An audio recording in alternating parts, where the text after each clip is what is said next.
I'm Dr. Heidi Horsley. You have been listening to Open to Hope, the podcast.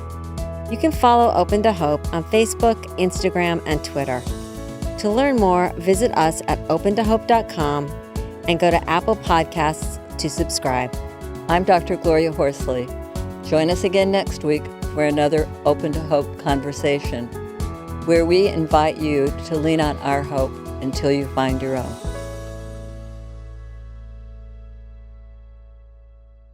Welcome to the Open to Hope show. I'm your host, Dr. Gloria Horsley, with my daughter and co-host, Dr. Heidi Horsley. We're going to talk about defying the gravity of grief.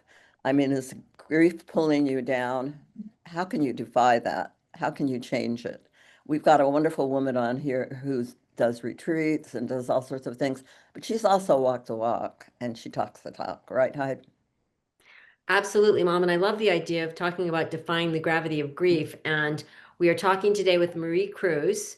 In 2017, Marie lost her son suddenly, less than 2 years after her mother's unexpected passing. Marie is a certified health and wellness coach, a retreat facilitator, and best-selling author of Even When She Rose. Marie created the Nautilus Way, Write Your Way Free, a journaling-based process that helps women integrate grief, release trauma, and rediscover their inner strength. Welcome to our podcast, Marie. Thank you so much for having me. I'm really although the topic isn't always good or ever good, it's really nice to be in a space that is safe for it, and hoping we touch some more lives. So thank you all so much for the work you're doing and for just allowing me to be here. Well, we're happy to have you on today. And I wanted to go back. Now, your son died by suicide 8 years ago. Yes, ma'am. I was with a company promoting health and wellness, rewiring your thoughts and beliefs and mindset around food and that kind of thing, mostly on the physical, but how it interacts with the mind and emotions as well.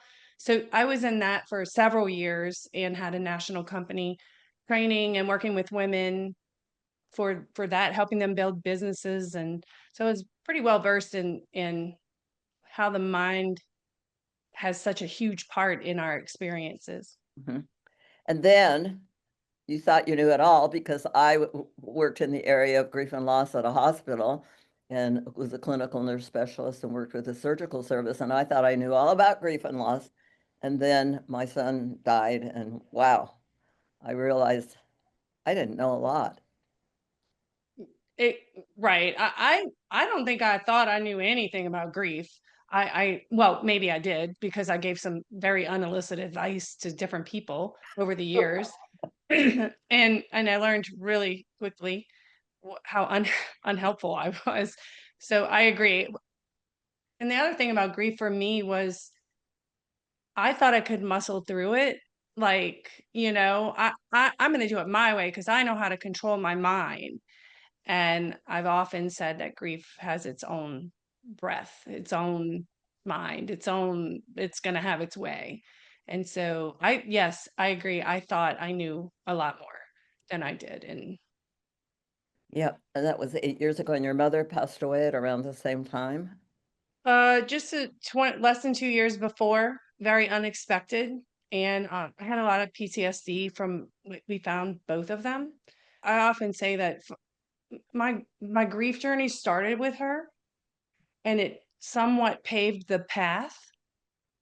So at least I knew that grief was going to come in waves and it wasn't linear. Because with her, with the loss of her, I kept feeling like I really believed, like, oh, I had a good day, I must have the better day tomorrow. And so as y'all know, that's not the case, and not linear. And I didn't like that, because I was used to just grinning and bearing it and getting through and doing the healing, but I wanted it to be linear. And so when I lost my son, I knew I at least had an idea that this moment of not crying didn't mean the next one would be not crying, which was helpful. So you somewhat took the journey. It wasn't the same journey, but you kind of took that grief journey with your mom. So you knew a little bit about the journey. But I knew a taste. I think with my mom's loss, it was more, we weren't best friends. We were close. I mean, we loved each other and we got along, but we weren't like super close. mhm, And so it wasn't the loss of like this friendship or a day-to-day contact. It was the impermanence of life. Like on any given Thursday, someone could just not be here. And my 42-year-old self hadn't really had to process that yet. I hadn't had other people in my life had sudden loss, but I hadn't had it close in. So, so right, that's mostly what I learned from my mom. I also understood I'd always had anxiety, but I never had depression. And I got a taste of what my body did with depression, which was withdraw. And I'm an extrovert. So I didn't want to talk to people. It was wild and weird. And I just remember thinking, oh, this is what that must be like. And up until that point, I had already gone through some pretty horrific things. And I didn't know what I didn't know what depression was like. I only knew what anxiety was like. So kind of opened my world to what my son must have been dealing with as well, like after the fact. mhm. And I'm just wondering, I know that they had died differently, but what is, I've worked with so many women now that I've worked with ones who've lost their child in an accident and also through suicide. And I would say that as a mother, the unique piece is that, our main job is to keep our child alive. Mm. And so it's, this so interesting how I feel like I've processed this so many times and it's still, it's just there. Um, that it's like it's not I didn't believe I failed, but my body believed, my emotions believed it on some level. Like this is your job. This is the job, you know? And it doesn't matter how old they are. It's the job.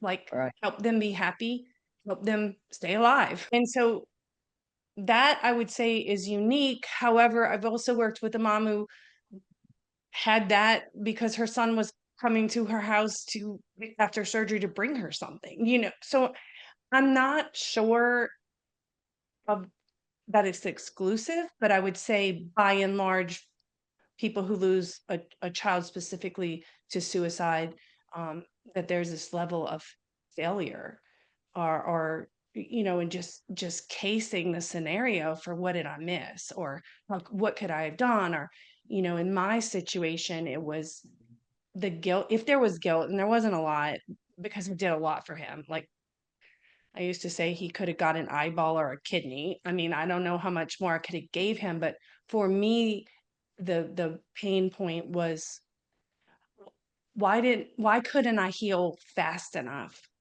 Why couldn't I heal my stuff sooner to be able to help him heal his stuff so he didn't have to leave? for parents out there that are feeling like maybe we didn't do enough or we didn't keep our kids alive or we failed or whatever, all the things you're saying, what do you do with that then? Like, how do they work through that? What needs to happen at that point?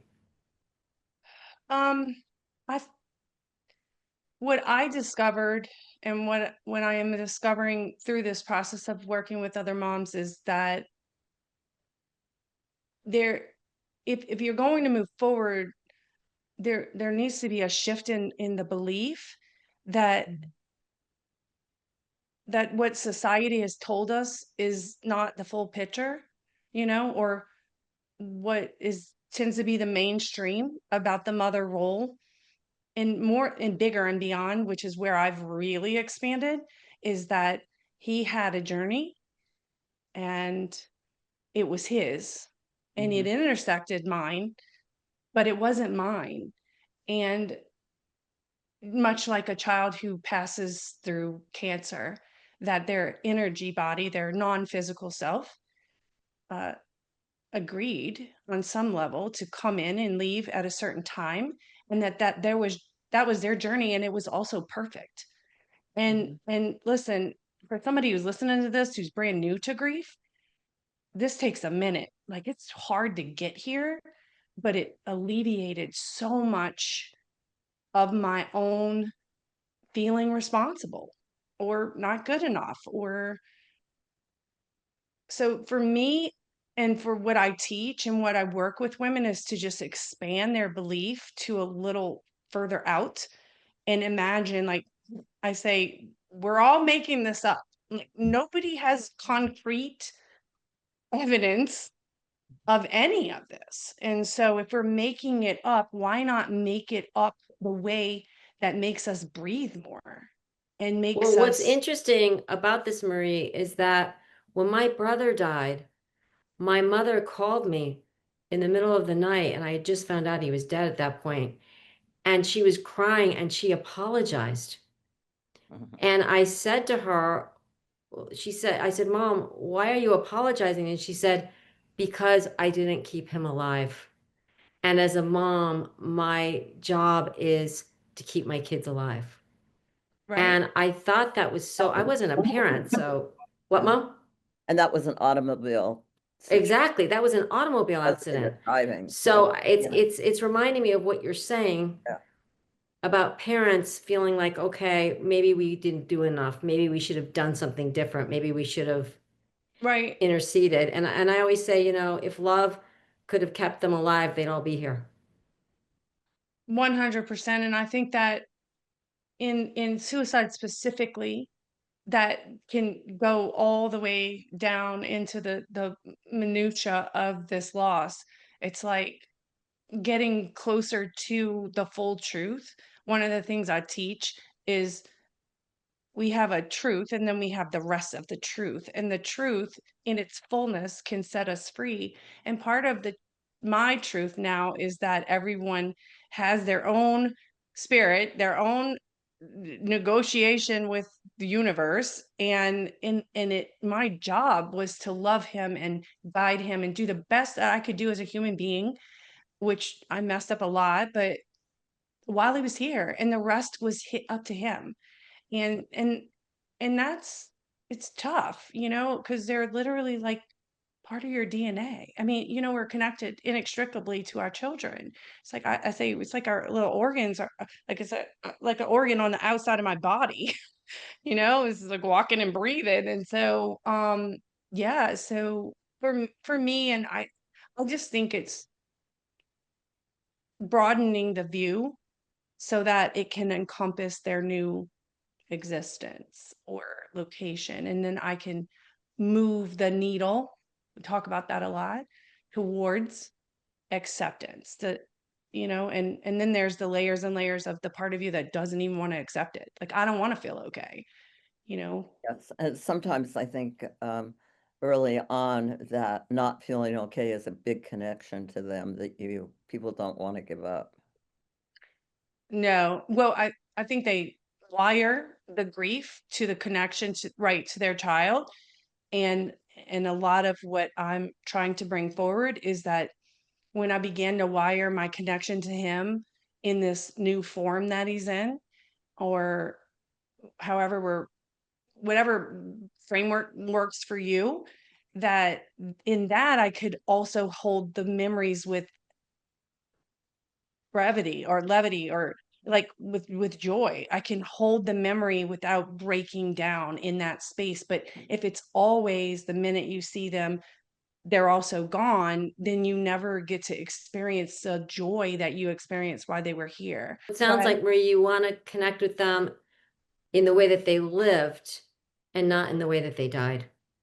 correct. And also the way they live now.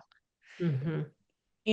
For those who can expand that far, to me, that's probably the most healing piece, is being able to understand that they're not just gone. They're just like not. And that took me look, I was steeped in some religious foundational beliefs that took me a long time to even understand that, or to broader that belief, because again, we don't really know. So there's Sorry. continuing bonds and signs, dreams, and connections that are still there. And if you're open to it, it sounds like, and you definitely believe that, then you can connect in a new and different way, which I know, like you Sure. said, originally is hard because we Oh, want them physically here. But over time, I remember, saying, I don't want to do a continuing bond with my brother. I want him here. But then over time, I realized, hey, I need plan B because he's not coming back. And I still want to be connected. yes. And I say a lot, and I do it with compassion, and it has to be in the right scenario and the right when someone's ready. But it's like, okay, yes, they're gone. Now what? What is it that is left for you, and what do you want out of this life? Because that's not an option, right? You need a plan B. And then what if the plan B can carry them with you? So one of the writings we do at the mom's retreat is it's showing them how to find them on the paper, like how to have that conversation, even if you're making it up at first, or maybe it always is like that, but it's still a outlet for communion with them. Sorry, even if you don't believe, that they're talking back to you or whatever, that there's still some space. How does that start? If I'm at home and I'm not with you and I want to start doing the writing piece, what does that look like? I would say the first place to start is to just, if you're going to use journal writing as a form of self-healing, would be to just start, to trust that you don't have to be a good writer. You just have to be willing, and to open. I say that the journaling for me and for the women I'm working with or I've watched is it becomes this portal to your spirit, to your soul, and it will pour out onto the paper if you'll open it, if you'll sit and be with it. And for me, it was more concrete than meditation, but obviously many people get here in meditation. My therapist was like, Marie, your journaling has become your meditation. And what I didn't realize at the time was that I had taken therapeutic modules and things like tools and brought them into my writing. So I was writing myself home. I was reparenting myself without even really realizing what I was doing and on the paper. And so what I've been able to do is bring that into the grief process with the Now, moms. But I would say I started, just to give the listeners something to start with. I started with the book called The Artist's Way by Julia Cameron. And in there she talks about the daily pages.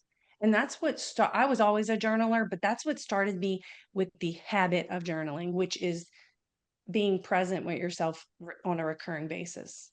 So and that and and I wanted to ask you, were you able to write as soon as your son died?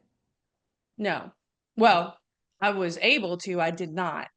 And I was aware that meeting myself on that paper was going to be pretty brutal, and I already couldn't breathe. I mean, I couldn't hardly function. And so I didn't write for a while after, uh because I just wasn't ready. I was just kind of being battered by the waves of what was coming and going. What did you hang on to then?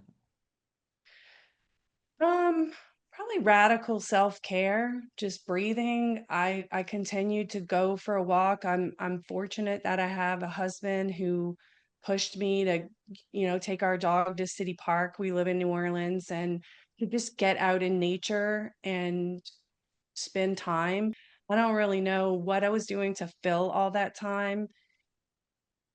I I just didn't write for a while until I got pretty desperate. Like, I needed the connection back to myself, and I got afraid that I would lose myself if I didn't go back to what was working for me. And so then I got brave. Do you remember sitting down that first time? No, but I remember what came that first time. I don't remember like deciding. It's all such a big blur.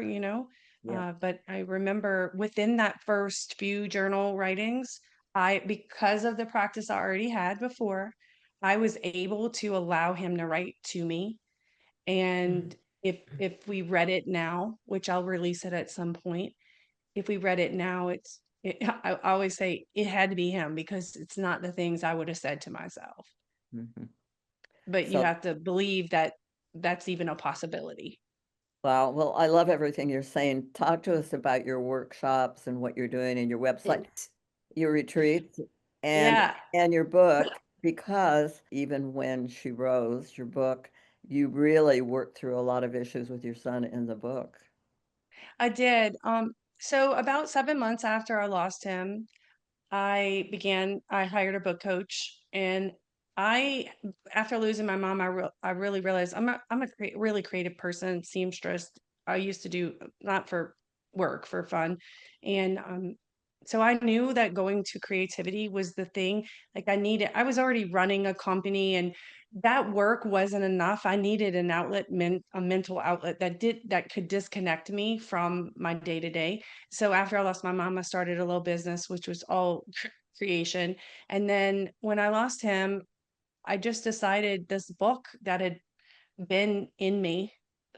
Even as a teenager, I wanted to write a book about my life. It's kind of wild. It took me 35 years to do it, but I just knew this book was ready. And so I hired a book coach and I started writing. And in that process, I intuitively wanted to put journal entries. So it's third person, but they're first person journal entries in each chapter. And I just knew I want to do that. I didn't even realize at the time how impactful my journal was being in my therapy of myself. So I just wanted to throw it in the book. So I did. And it ended up really illuminating how Rose, the character, because it's a fiction about my life for some specific reasons, I wrote it that way. But my main character, how she was healing herself through these journal entries. It's almost like I got to see it from another viewpoint, because when you go in to do something, often it doesn't come out like you think it will. And so once my book coach kept saying, Marie, I really think you need to write about, like, create something that teaches the way you're doing these journals. And so that another year passes, I start running retreats, which was something I had always wanted to do. If people go to your website, they can see that you're doing a specific thing for bereaved moms, right? I am. Calling defining the gravity of grief. And Yes, I'm ma'am. thinking, even if people haven't ever journaled, I would guess that you would be a great coach with prompts for them just to answer questions. And but my guess is they probably get into journaling by the time they left your workshop. But you really don't have to be a lifetime journaler to do it, right? Not at all. We start really simple. It's like if you sat to a piano, you start with the basics, right? I just for my first goal is to allow people to see how if they can do what's called stream of consciousness journaling, then they can journal. And then they learn the process. I have my 4-step process that someone can access through my website. And And what's your that web? is my signature program that I Oh, use for all of the work I do. oh, great. And give us your website. It's Marie Crews, CREWS.com. So pretty simple. And I offer a free journal jumpstart workshop that I recorded live. So anybody can sign up for the list or whatever, and they'll get the journal jumpstart. Awesome. And you get to go to a fabulous retreat at your place, right? Well, Tell them yeah, about that. if they select that, I work with women how I started that are all the issues, empty nesting to grief to everything. And then I've just not just, but I've been running them some exclusively for only moms, which is an insulated space that I didn't even know I needed. It's kind of wild, that I started having them, and that's because as mothers, we're nurturers, we're trying to take care of everyone. So even your safe people, you can't really dump all of your Now stuff with. tell them where you take them, where they're located, where your place is. So we have we built a beach home a couple years ago in Navarre, Florida. It's on the Panhandle. Most people know Pensacola or Destin, so it's in between on a small island, and our place is there, and it sleeps 24. So I don't have big retreats, but it's a really nice resort place facility. And so they're beachfront. They're sitting doing their journal work, looking out at the ocean, at the Gulf. So yeah, it's pretty easy Oh, on sounds the sounds experience. marvelous. It's something I certainly could have used back in the day. So Yes. thank you so much for everything you're doing for the world. Thank y'all again for having me. I think you definitely did touch a life today. I'm thinking my mother's going to say the same thing. Mhm. Thank y'all so much. Well, Heidi and I want to thank everybody for joining us on this show today. And we always want to remind you that if you've lost hope, please lean on ours until you find your own, and God bless. I'm Dr. Heidi Horsley. You have been listening to Open to Hope, the podcast. You can follow Open to Hope on Facebook, Instagram, and Twitter. To learn more, visit us at opentohope.com and go to Apple Podcasts to subscribe. I'm Dr. Gloria Horsley. Join us again next week for another Open to Hope conversation, where we invite you to lean on our hope until you find your own.